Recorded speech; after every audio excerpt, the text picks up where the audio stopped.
This video will demonstrate how to create a hillshade or a hillshade effect on a map in ArcGIS.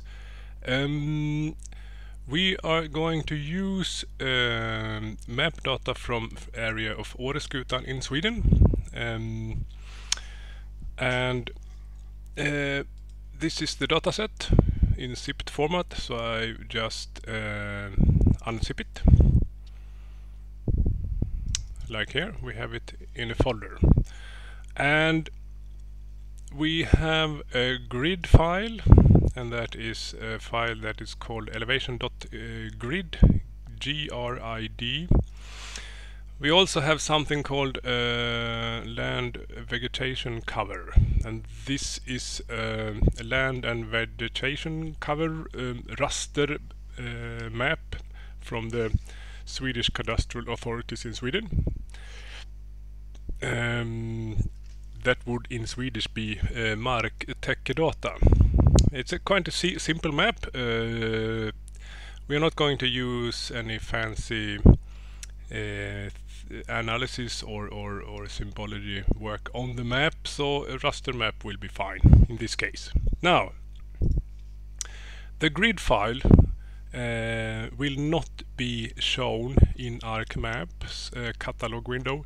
So the first thing we have to do with the grid file, irrespectively of what kind of file it is to rename it in Windows Explorer before we even can see it in ArcMap. So here we rename it simply, and I use the keyboard shortcut F2 to open to be able to edit the name, and I changed the grid to ASC. Enter. And Windows warns you about this, because if you change the extension, some programs might not recognize the contents. But of course we know what we are doing, so we just click yes. Are you sure you want to change it? Yes.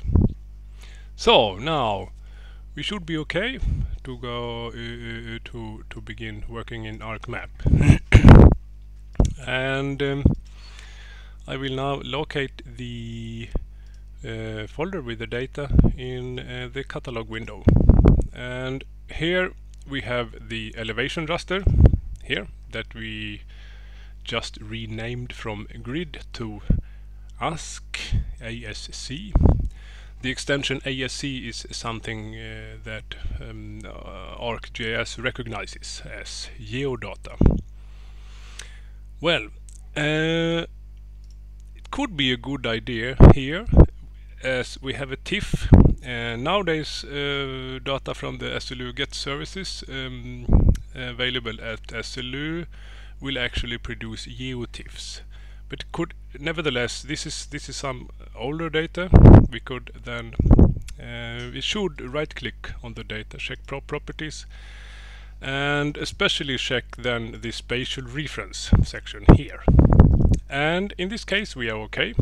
For spatial reference it says SVRF 99. So this is okay. We should do the same thing with the elevation, especially if it came in grid format. Because in general, we right-click the elevation raster in the catalog window and go in and open the properties. So for special reference, it always says undefined. If it does, we have to click edit and define the reference system. And of course it has to be known, and we know that this is defined. Sorry. So this should then be SVRF 99 TM, like this. And as always, you should start with the background map or the reference map, and that now would be the land and vegetation cover raster here. So it's simply a raster with different colors for different thingies. And in this case we are not interested in what the different colors mean, even if it sometimes is obvious. We have water, and we have some green stuff, forests and stuff, and then we have some actually a mountain here in the middle. The next thing we import or add in ArcMap is the elevation raster here. And if we hide the land and vegetation cover, we actually see the elevation raster from beneath here. And the elevation raster is now displayed as a gray rectangle, and we should go into the symbology, the layer properties symbology tab, to change the symbology in order to be able to see if we have any data at all to begin with. For stretched, we can choose custom, compute histogram.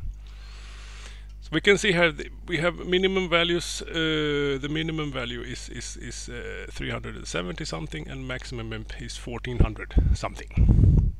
370, 1400, and we can remember that. And in statistics, choose custom settings. Oops. And just type in 370 and so should be okay. Now I clicked apply.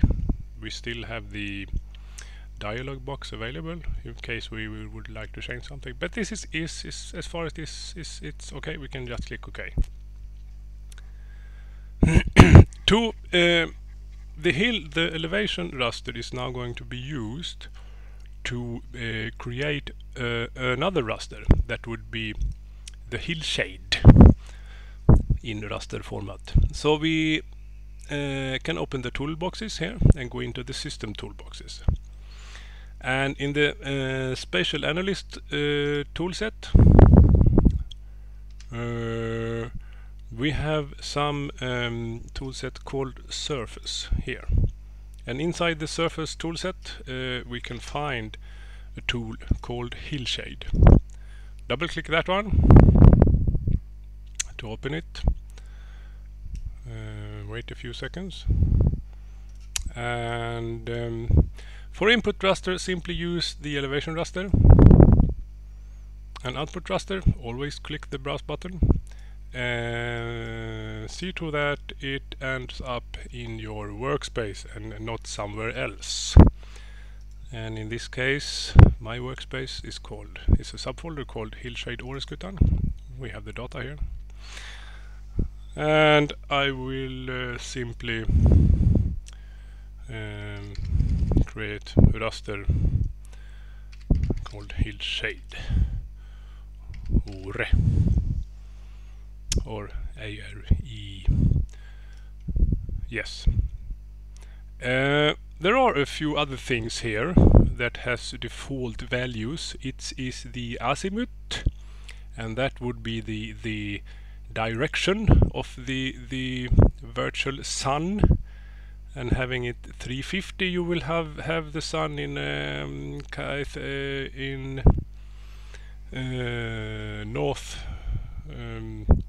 northwest in the map, so to speak. So we will have an above light from the top left somewhere. And the altitude is the elevation of the virtual sun, and we have it in 45 degrees. We can leave these things as they are. These are like standard settings, and you will be pretty okay. We also have a Z factor that is 1 now, and the use for this factor could be used, for example, in case you have the elevation in feet. You might and you might want to have the analysis done in meters. Then you might have use a factor 3 or something there. But in this case, you can just leave all these things as they are and click OK.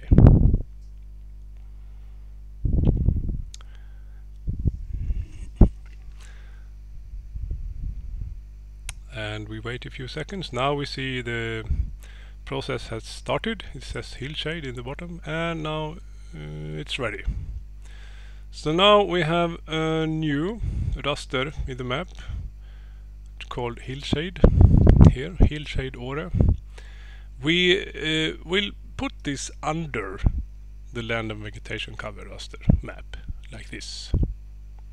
And also the elevation raster we do not need to show anymore. Like this.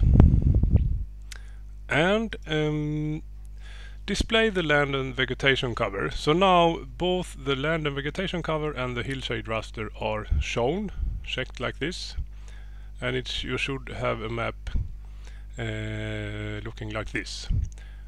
What we are going to do now is to go into the layer properties of the land and vegetation cover raster and click the display tab, and here we have some options. Here we should change the transparency from 0 to something in order to have the hillshade shown through this map.